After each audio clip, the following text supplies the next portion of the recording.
함께 살펴볼 말씀은 에베소서 1장입니다. 1장 22절부터 23절입니다. 에베소서 1장 22절부터 23절인데요. 우리가 함께 봉독할까요? 우리 함께 선포하겠습니다. 시작. 또 만물을 그의 발 아래 복종하게 하시고 그를 만물 위의 교회의 머리로 삼으셨느니라. 교회는 그의 몸이니 만물 안에서 만물을 충만하게 하시는 이의 충만함이니라. 아멘. 하나님의 말씀입니다. 오늘은 우리는 교회다라는 두 번째 시간인데요. 오늘 교회는 그의 몸이다. 이 몸이라는 개념이 무엇인지를 조금 함께 좀 살펴보려고 합니다. 작년에 제가 되게 인상 깊게 보았던 리얼리티 쇼가 하나 있습니다. 엔사에서 방송했던 건데요. 피지컬 100이라고 하는 프로그램입니다. 혹시 들어보신 분은 계시고 우리 젊은 층은 또 다 봤을 거예요. 그 내용이 뭐냐면 100명의 소위 얘기해서 몸이 정말 너무너무 좋은, 대한민국에서 나는 몸으로 피지컬적으로는 내가 가장 뛰어나다라고 생각하는 남녀가 100명이 모였어요. 100명이 모여서 그 프로그램의 취지는 뭐냐면 가장 뛰어난 피지컬이 뭔가에 대한 걸 뽑는 거예요. 그래서 각각 미션을 통과합니다. 개별적인 미션뿐만이 아니라 정말 막 오래 달리기, 오래 붙들기부터 시작해가지고 별의별 걸 다 합니다. 저도 이제 그걸 보면서 야, 몸 너무 좋다 하는데 우리 아내도 너무 좋아하더라고. 이렇게 보더라고요. 예, 막 식스팩도 막 이러고 막 이러니까 막 어머 할렐루야 저 오빠 어떻게 막 이러면서 보는데 진짜 몸 좋은 사람이 왜 이렇게 많아요?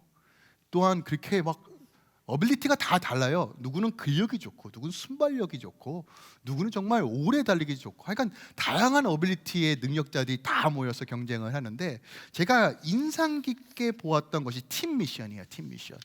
5명이 한 팀을 이루어서 팀을 미션으로 해서 팀끼리 붙어서 이렇게 경쟁을 붙는데 그 중에서 제가 기억하기에는 한 2톤이 넘는 배 같아요. 엄청나게 큰 배입니다. 큰 배를 10명이 끌고 가요. 짧은 거리도 아니고 굉장히 긴 거리입니다. 제가 정확하게 기억은 안 나는데 하여간 대략 한 50m 이상은 갔던 것 같아요. 진짜. 근데 움직이질 않아요. 그런데 어떤 사람은 지시하고 어떤 사람은 순발력 있게 장애물을 바꾸고 하여간 협력해가지고 하여간 그걸 기어고 끌고 갑니다. 끌고 가요.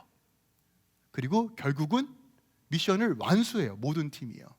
물론 팀마다 얼마나 빨리 했는지는 다르지만 공통점은 발견했어요. 각각 능력치는 다른데 잘하는 분야가 다른데 함께 협력하여 완취했을 때, 컴플리트 했을 때 그들이 환호하고 기뻐하는 거예요. 성적이랑은 전혀 상관없이 우와 이것을 했다고 하는 그런 환호로 화면이 가득 차 있더라고요. 저는 이것이 하나님께서 교회에게 요청하시는 어떤 부르심이 아닐까라는 생각을 해봅니다. 우리가 개별적으로 하나님의 은혜를 경험할 수 있어요. 그런데 여러분, 공동체 안에서 주시는 은혜하고는 비교할 수 없습니다. 우리의 인생이 마치 혼자 시작해서 혼자 마무리되는 것처럼 보이지만 하나님께서 임마누엘 하나님, 내가 너희와 함께 하시겠다고 하는 이 개념부터 시작했음을 우리가 기억하기 원합니다.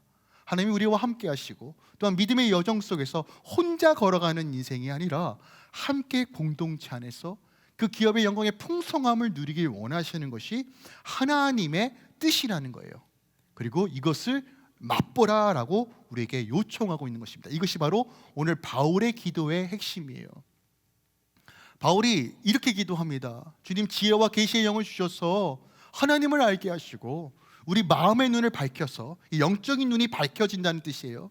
영적인 눈이 밝혀져서 하나님의 그 부르심의 소망이 무엇이고 그 기업의 영광의 풍성함이 무엇인지를 성도들이 알기 원합니다 라고 기도하는 거예요. 왜 이런 기도를 했을까요? 여러분, 영적으로 보지 못하면 설명할 방법이 없기 때문에 그래요. 육신의 눈으로는 그 하나님이 누구신지도 알 수 없고 주님께서 우리를 향한 그 부르심도 알 수가 없고 공동체 안에서 성도 안에서 이루고 싶어하는 그 기업의 영광의 풍성함도 알 수 없고 맛볼 수 없기 때문에 주님 제발 이 영적인 눈이 교회 가운데 열어지길 원합니다 라고 기도하는 것이에요.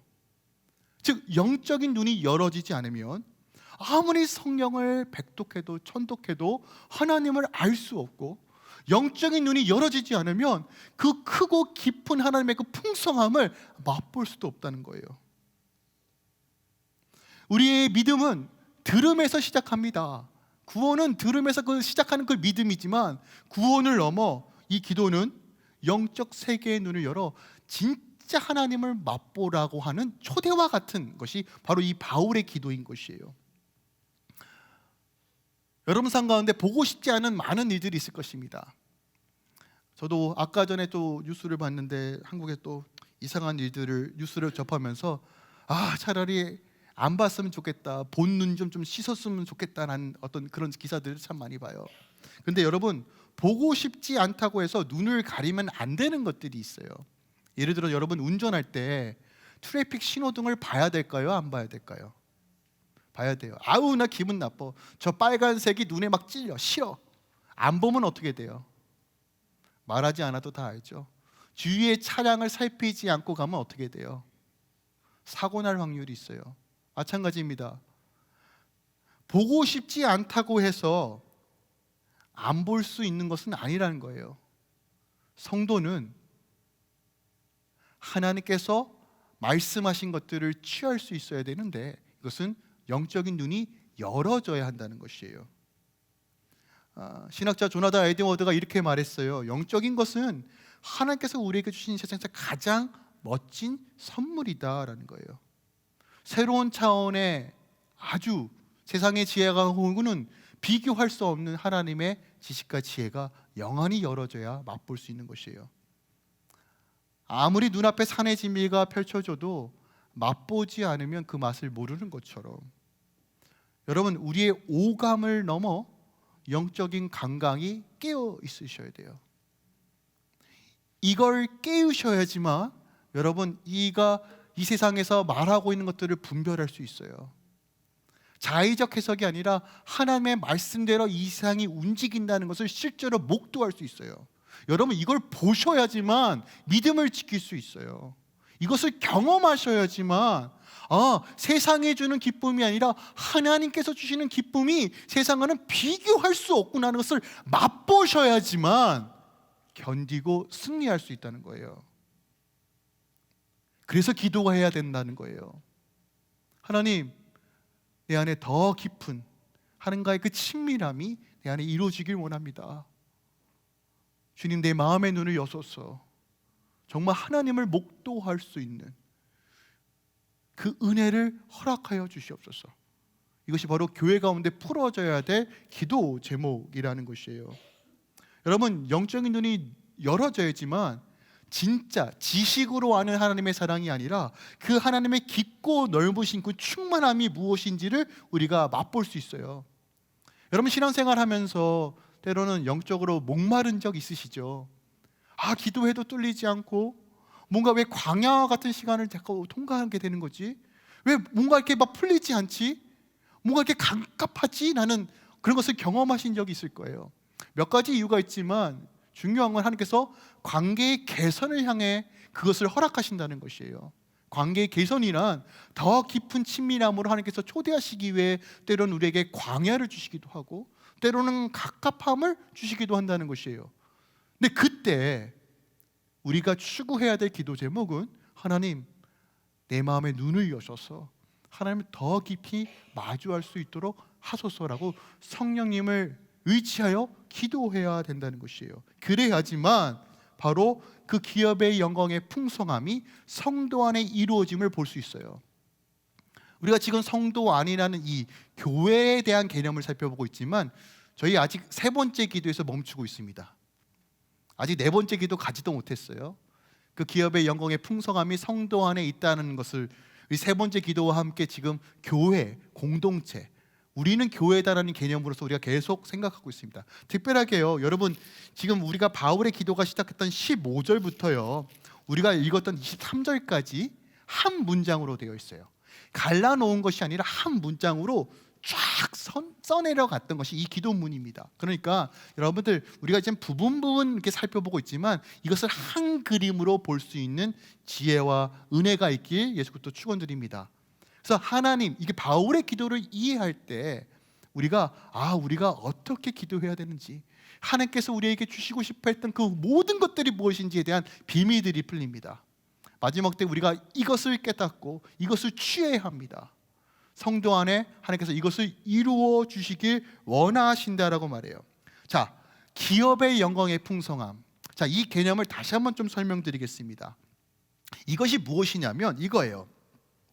하나님께서 우리에게 주시길 원하는 것이 있는데 하나님께서 우리에게 기대하는 것이 바로 그 기업의 영광의 풍성함이라는 거예요. 근데 이것은 우리의 기업의 영광의 풍성함이 아니라 하나님의 기업이에요. 근데 하나님께서 이렇게 말씀하시는 거예요. 나 그거 갖고 싶어. 나 그거 소유하고 싶어. 이 기업의 영광을 교회 공동체 안에서 함께 누리길 원해라고 요청하시는 거예요. 그러니까 쉽게 표현해서 이런 거예요. 세상에서 가장 부자가 모든 것을 가지고 있는 부자에게 여러분들이 선물을 한다라고 생각해 봅시다. 어떤 선물이 좋을까요? 정말 다 가졌어요. 다 가졌어요. 다 가진 자에게 어떤 선물을 하면 그 사람이 감동을 받을까요? 돈으로 매길 수 없는 것, 그런 것들이 조금 더 설득력 있는 선물이지 않을까요? 말씀으로 이 세상을 창조하신 하나님입니다. 모든 것을 가지고 계신 하나님, 모든 것을 이룰 수 있는 하나님께서 소망하고 기대하는 것이 있다고 생각합니다. 여러분, 이게 이해가 되십니까? 다 모든 것을 소유하신 하나님께서 기대하고 있는 것이 있다고 말해요. 그리고 그것을 위해 예수 그리스도께서 십자가에 죽으시고 부활하시면서 성취하셨다고 얘기해요. 그게 뭘까요? 우리들이에요. 하나님께서 기대하고 계시는 것이 우리들이라는 거예요. 우리들. 근데 우리는 어떤 존재예요? 하나님 싫어요. 하나님 내 기도 안 들어주시면 삐질 거예요. 반역하고 도망가고 자기의 소견대로 섬기는 것이 익숙한 죄인이에요. 근데 하나님께서 뭐라고 말씀하시냐면 난 너무 소망하고 기대하는 것은 너희들이야. 그런데 너희들, 교회와 성도 안에서 그 기업의 영광의 풍성함을 난 기대해. 이게 하나님의 마음이라는 거예요. 근데 이것은 영안이 열어져야지만 맛볼 수 있는 거예요. 지식이 아니라 맛보는 거예요. 그럼 성도 안에 부어주시는 그 하나님의 풍성한 사랑이 뭘까? 그것이 에베소서 3장에 기록되어 있어요. 3장 18절 이하에는 바울의 두 번째 기도가 기록되어 있어요. 14절부터 끝까지 바울의 두 번째 기도가 기록되어 있는데 우리가 살펴볼 말씀은 18절하고 19절입니다. 에베소서 3장 18절에 이렇게 기록하고 있습니다. 능히 모든 성도와 함께 지식에 넘치는 그리스도의 사랑을 알고, 뭐라고 기도합니까? 성도들이 그리스도의 사랑을 알고 있는 그 지식이 넘치길 원하는데 그 너비와 길이와 높이와 깊이가 어떠함을 깨달아 하나님의 모든 충만하신 것으로 너에게 충만하게 되기를 원한다라고 얘기해요. 자, 하나님께서 원하시는 건 뭐냐면 그 사랑으로 우리를 충만케 하시는 거예요. 그 사랑은 변치도 않고 변할 수도 없어요. 태초부터 예정하신 그 사랑이에요. 그 사랑이 이미 우리 안에 있어요. 여러분이 이미 그 사랑을 받은 자라는 거예요. 그런데 우리가 영안이 열어지지 않으면 내가 과연 사랑받는 존재인가? 나 따위가? 내가 뭐라고? 자꾸 자기 피와 자기 연민에 빠져요. 내가 얼마나 큰 사랑을 받는지 깨닫지 못해요. 지식적으로 하나님의 사랑을 이해하면 이 깊이를 몰라요. 기도를 요청하는 거예요. 마음의 눈이 열어져. 그 깊이와 넓이와 그 끊임없는 우주보다 크시고 죽음마저 이기신 그 하나님의 사랑의 충만함이 너희 안에 있다. 이 사랑을 맛보고 깨닫게 되면 대체 뭐가 불만이냐는 거예요. 하나님은 우리 늘 채워주길 원하세요. 믿으십니까? 아버지는 그의 자녀들을 채워주시길 원하세요. 이건 절대적인 진리입니다. 절대적인 진리예요. 하나님, 이 상황 가운데 이게 말이 됩니까? 아니요. 하나님은 여전히 채워주길 원하세요. 여러분의 이해되는 방식이 아니라 하나님의 방식으로 여러분의 영을 솟게 하십니다. 이 기업이란 건 유산이에요. 아버지가 자녀들에게 주시고 싶어 있는 유업이에요. 여러분, 이 사랑에 부음받아요. 그 사랑으로 압도되는 삶 사시길 예수부터 축원드립니다. 이 사랑만 있으면, 이 사랑이 깨달아지면 두려울 게 없어요. 사랑이 두려움을 이기는 거예요. 사랑이 현실을 이기는 거예요. 지난 시간 우리가 교회가 하나 되기 위해서는 머리를 점검해야 된다고 말씀드렸어요. 머리. 그죠? 머리가 2개 이상이라는 건 운영체제가 다르다는 거예요. 한 분, 우리 주 예수 그리스도가 머리 되실 때 교회가 하나 되고 우리의 가정이 하나 될 수 있어요. 자, 그렇다면 주님이 머리 되신 삶이 무엇일까? 성경은 또 다른 표현으로 이렇게 표현합니다. 예수님께서 사역하셨을 때 예수님을 따랐던 수많은 사람들이 있었어요. 예수님! 막 예수님만 등장하면 막 몇천 명이 막 때로 몰려들어요. 우리 예수님. 근데 성경은 예수님을 따라갔던 사람들 중에 그 2가지 부류로 나눌 수 있다라고 말합니다. 첫 번째 부류는 무리라고 하는 군중이나 하는 부류예요. 이들은 무엇이 예수님으로부터 얻을까 하는 사람입니다. 꼼꼼이라도 떨어질까? 뭔가 먹을 것을 주지 않을까? 혹시 내 병을 치유해 주지 않을까라는 어떤 뭔가 바램과 기대감으로 예수님을 따라가는 사람들이에요. 그리고 또 다른 부류는 제자라고 얘기합니다. 자, 무리와 제자의 차이점이 있어요.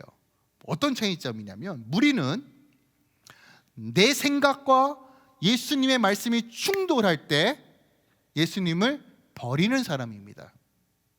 무리는 주님을 따르기는 해요. 하지만 나에게 손해가 되지 않는 범위 안에서만 따릅니다. 어떤 금전적이나 재정적인 문제가 있을 때 혹은 내 직업에 손해가 범하지 않는 범위까지만 주님을 따라가요. 그러다가 혹 주의 말씀이 내 마음을 상하게 하고 내 가치관과 내 이념과 충돌될 때 하나님 이건 아닙니다 라고 제껴드는 것이 무리예요. 제자는요, 예수 때문에 손해볼 수 있고 예수 때문에 내려놓아야 되는 순간도 마주합니다. 그래도 주님, 내가 주님 따라가겠습니다 라는 것이 제자예요. 쉽지 않아요. 맞습니다. 제자로 사는 거 결코 쉽지 않아요. 왜요? 눈에 보이는 모든 것들이 내 삶을 좌지우지할 것처럼 보이니까요. 네, 그럼에도 불구하고 주께서 머리 되신다는 것은 주의 명령이 전부입니다. 주의 말씀이 전무입니다. 주께서 말씀하시는 거예요. 우리 힘으로 안 되니까 성령으로 충만케 되라. 성령의 인도함을 받으라 하고 우리에게 요청하시는 거예요. 여러분, 성령의 인도하심을 받을 때만이 여러분 삶 가운데 기쁨과 감격을 누릴 수 있는 유일한 방식이라는 것을 기억하길 원합니다. 환경이 바뀐다고 여러분의 삶이 윤택해지지 않아요. 원수 같은 사람이 바뀐다고 여러분의 삶이 새로워지지 않아요. 성령께서 내 삶의 주관자 되시고 주님을 따라가는 그 기쁨과 마음 감격을 맛볼 때 우리의 삶은 새로워진다는 것이에요. 자, 오늘은 2번째 원칙인 이 그리스도의 몸이 뭘까에 대한 방법을 좀 살펴보겠습니다. 몸이요. 주님께서 우리의 머리 되시고 우리는 그의 몸이다라고 얘기합니다. 몸이에요. 자, 몸이라는 것은 우리가 교회로서 어떤 기능과 역할 그리고 주님의 몸으로서 주님을 드러내기 위해서 우리가 어떻게 하나 돼야 하는가에 대한 분명한 그림이 보여주는 것이 몸입니다. 몸이 뭘까요? 바울이 우리의 몸을 들어서 사용하고 있는데 여러분이 우리의 몸에는 이제 눈에 보이는 부분과 보이지 않는 부분이 있죠. 내 간 쓸개 보고 싶어도 이게 못 보잖아요. 근데 보통 이제 손과 발은 이제 눈은 다 보이는 거니까 그래서 내 손이 어떤 역할을 하는지 내 발이 어떤 역할을 하는지 우리가 대충 전문적인 지식이 없더라도 분명히 알잖아요. 그죠? 그리고 내 몸이 정상이야 비정상이야를 어떻게 알아요? 뻐근하고 손가락이 움직이지 않으면 뭔가 문제가 생겼구나 알잖아요. 그죠? 근데 우리가 몸이라고 말합니다. 그리고 교회가 주님의 몸으로서 각각 지체들이 기능과 역할이 다르다라고 말해요. 자, 우리가 이 개념을 모르는 것이 아니에요. 그죠? 여러분의 손은 여러분의 것인데 여러분의 발은 여러분의 아내 것은 아니잖아요. 그죠? 소개할 때 제 손은 이수영인데 제 발은 엄정현입니다.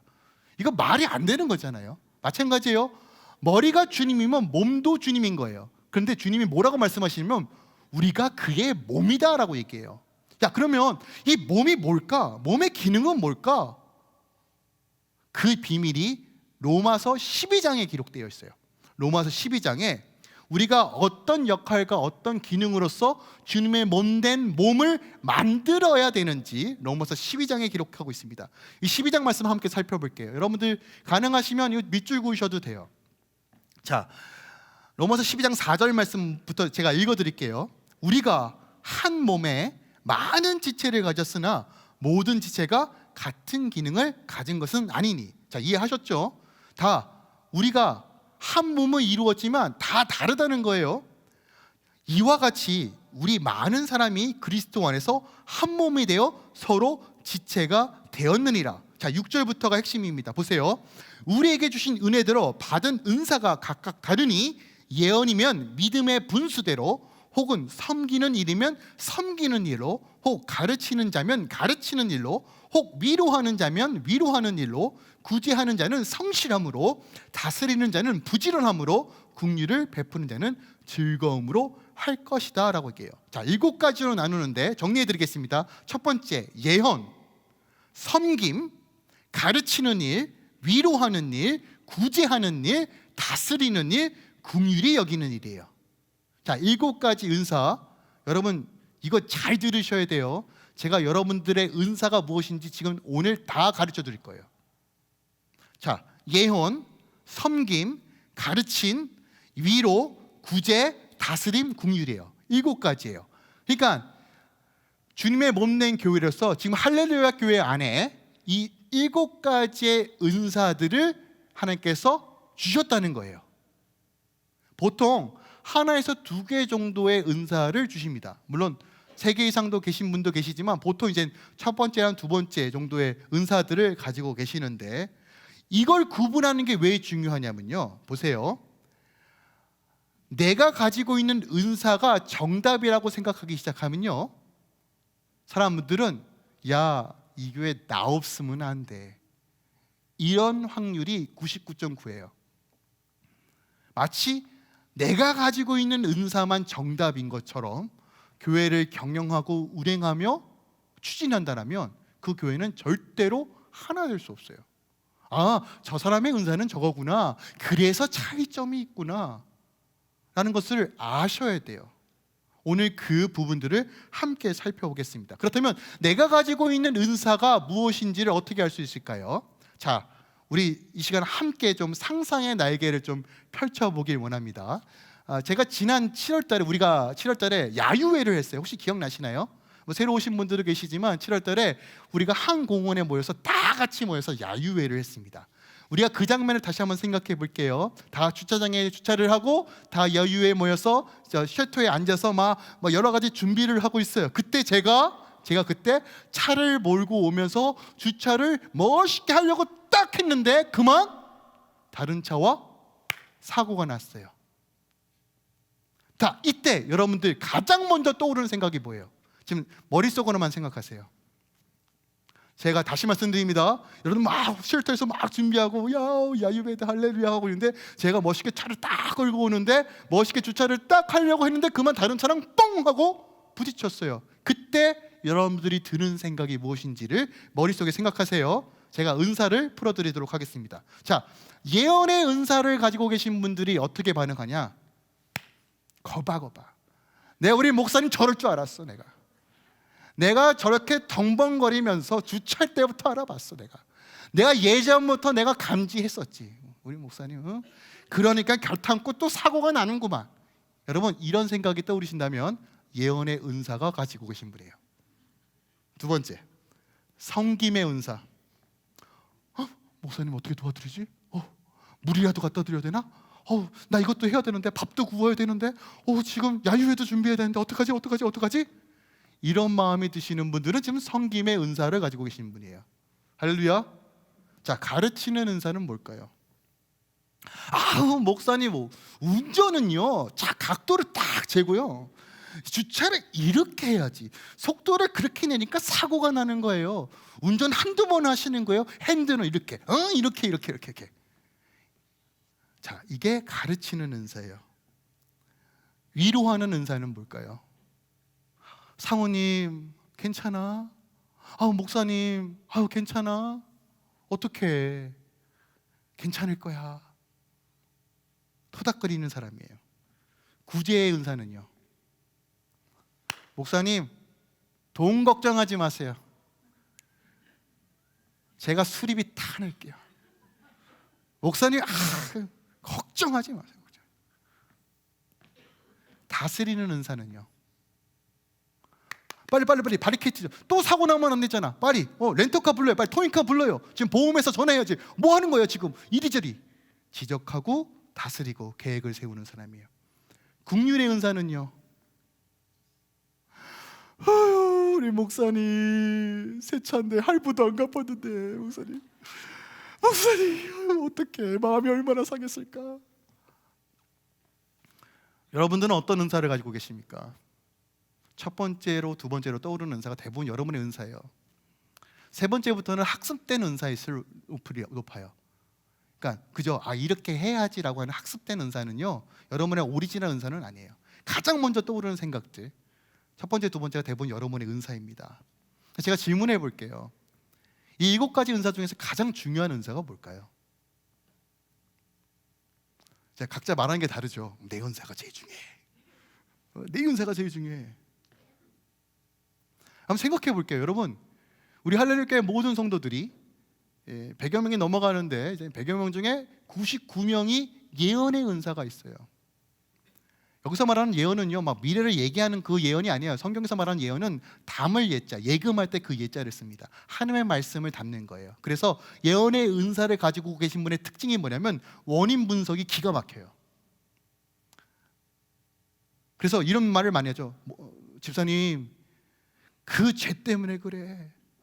그 문제 때문에 회개해야 돼. 돌이켜야 돼. 그래서 예언의 은사를 가지고 계신 분의 가장 잘하는 게 뭔지 아십니까? 책망이에요. 책망. 여러분, 예언서를 보세요. 이사야부터 말라기까지. 우리 예언자들의 특징이 뭔지 아십니까? 돌이켜라 이 죄인들아. 돌이켜라 이 죄인들아. 하나님의 말씀에 어긋났다. 책망을 기가 막히게 잘해요. 근데 여러분, 특징이 뭔지 아십니까? 틀린 말을 안 해. 틀린 말을 안 해요. 다 맞는 얘기인데 기분이 나쁘죠. 차라리 틀렸으면 좋겠는데 틀리지도 않아. 얼마나 속상해요. 여러분, 예언의 은사만 이곳에 가득하다면 할렐루야 교회는 막 지적만 난무하겠죠. 책망만 난무할 거예요.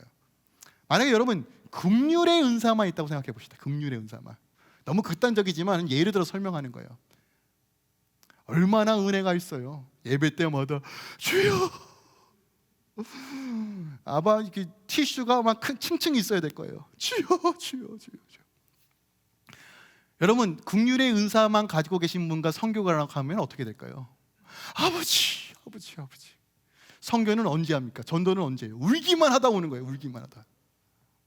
여러분, 이게 이해가 되십니까? 섬김의 은사만 있다고 생각해 보세요. 열심은 있어요. 열심은 있어요. 근데 왜 하는지 몰라. 근데 해야 될 것 같아. 주방에 내가 있어야 될 것 같아. 이것도 내가 해야 될 것 같아. 열심은 있어요. 구제는요, 교회 재정은 빵빵할 거예요. 근데 어디다 흘려보내야 될지를 모를 겁니다. 여러분, 교회는 각각 다른 은사들이 모인 곳이에요. 누구는 책망해야 되고, 누구는 가르쳐야 되고, 누구는 구제해야 되고, 누구는 섬겨야 되고, 누구는 다스려야 돼요. 이게 그리스도의 몸이라는 것이에요. 근데 어떤 분이 이렇게 생각해요. 저 사람만 없으면 교회 부흥되는데, 저 사람만 없으면 교회가 화목해질 텐데, 인간이라고 말하기 또 좀 그렇다. 있어요, 없어요? 할렐루야. 없다고 하시니, 근데 마음속으로만 대답해 주세요. 다시 말씀드립니다. 불필요한 은사 없고, 하나님께서 못된 교회를 구성하실 때 이 은사들을 우리 안에 풀어내셨어요. 문제는 이것을 온전하게 이해하지 못하니까 가성비를 따지기 시작하고, 효율을 따지기 시작하고, 마치 내가 가지고 있는 것이 기준인 것처럼 교회를 치리하고 경영해요. 그러다 보니까 하나 될 수 있어요? 하나 될 수 없죠. 특별하게 교회 안에서 부딪히는 큰 두 은사들이 있습니다. 뭐냐면 예언과 국률이에요. 끝과 끝이죠. 처음에 예언이고 끝이 국률이에요. 여러분, 예언도 분수대로 행하니까 여러분 믿음의 분수예요. 그러니까 믿음이 강할수록 예언도 강해요. 믿음이 강한 사람 특징이 뭐예요? 기도 진짜 많이 하는 사람이에요. 하나님 가르쳐 주시니까. 그러면 예언의 은사를 가지고 계신 분에게 국률의 은사가 뭐라고 얘기합니까? 당신은 사랑이 없어요. 당신은 어떻게 이렇게 냉정해요? 어떻게 이렇게 차갑게 얘기합니까? 국률과 자비의 하나님을 몰라요? 어떻게 책망만 합니까? 그러면 예언의 은사가 국률의 은사에게 뭐라고 말합니까? 그래서 일은 언제 할 건데? 언제까지 올 건데? 여러분, 이게 문제인가요?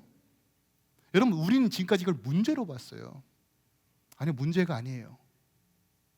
그리스도의 몸으로서 기능과 역할이 다를 뿐이에요. 우리가 이것을 분별하지 못하면요, 성격 차이, 기질 따라 내가 상처받아서 싫어하고 다 쪼개집니다. 저 사람 때문에 신앙생활을 못하겠네. 저것 때문에 내가 이 원수같이는 원수를 외다른 곳에서 만난 게 아니라 교회에서 만났네 부터 시작해가지고, 그러니까 하나 되지 못하는 거예요. 많은 커플들이 왜 헤어집니까? 성격 차이래요.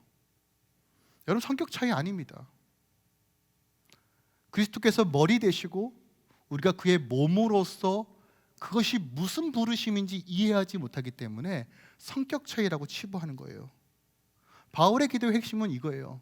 우리가 각기 다른 지체와 가는 기능과 다른 은사들이 있어요. 그리고 하나님께서 이것을 한 몸으로 이끌어 주셨습니다. 여러분, 팔이 없어도 살 수 있어요. 맞죠? 다리 하나 없어도 살 수 있어요. 근데 불편하고 온전하지 않은 거예요. 필요 없는 은사는 없습니다. 필요 없는 지체는 없습니다.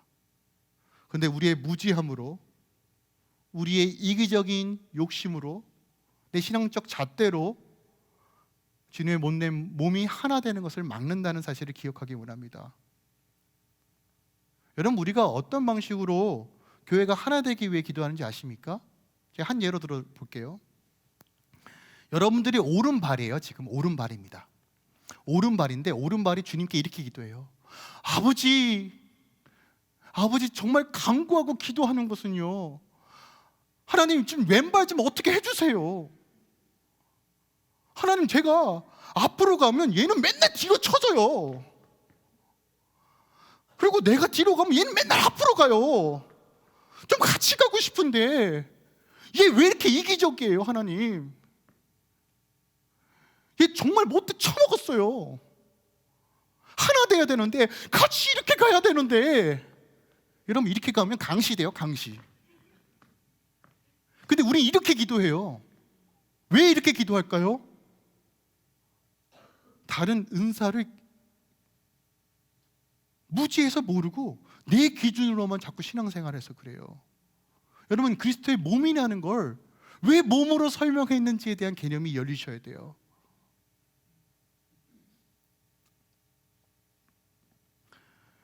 가정의 불화도요, 나눠짐도요, 여러분 성격과 은사 때문이 아니에요.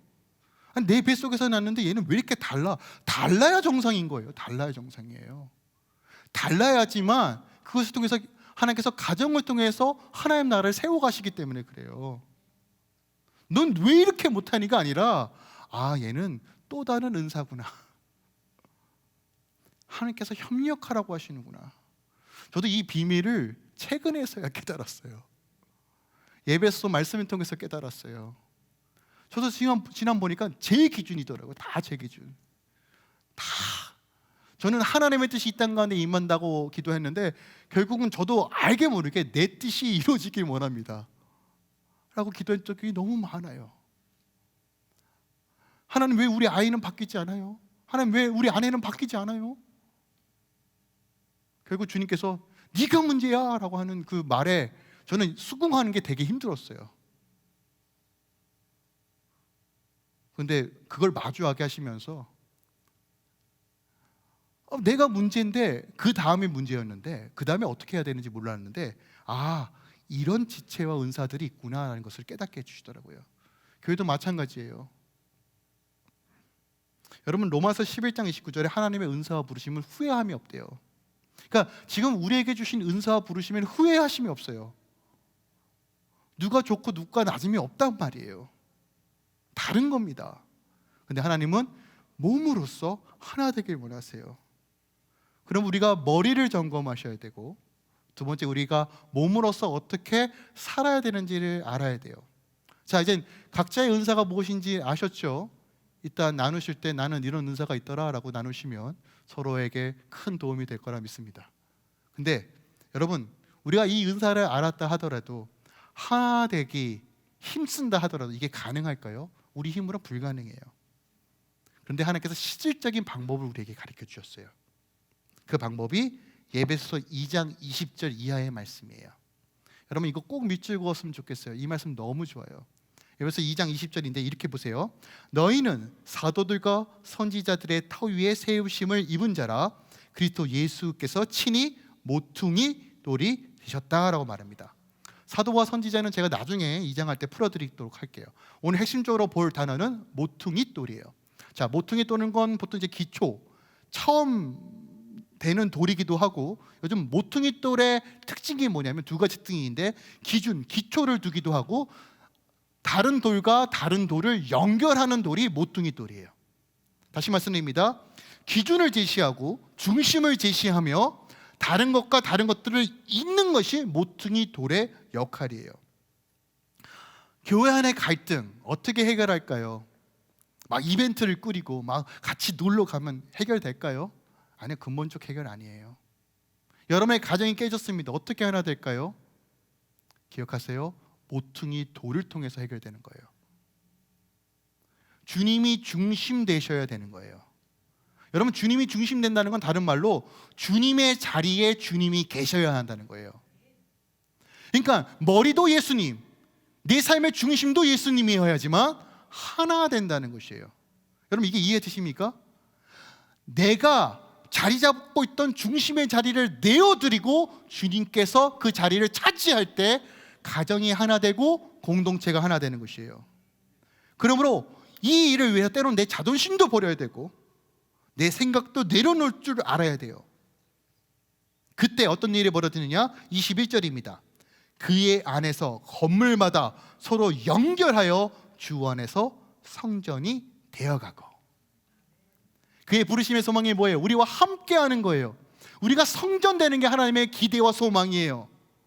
언제요?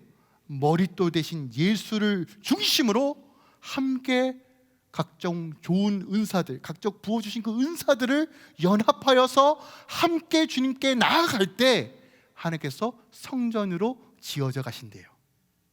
22절입니다. 너희도 성령 안에서 하나님이 거하실 처소가 되기 위하여 그리스도 예수 안에서 함께 지어져 간다예요.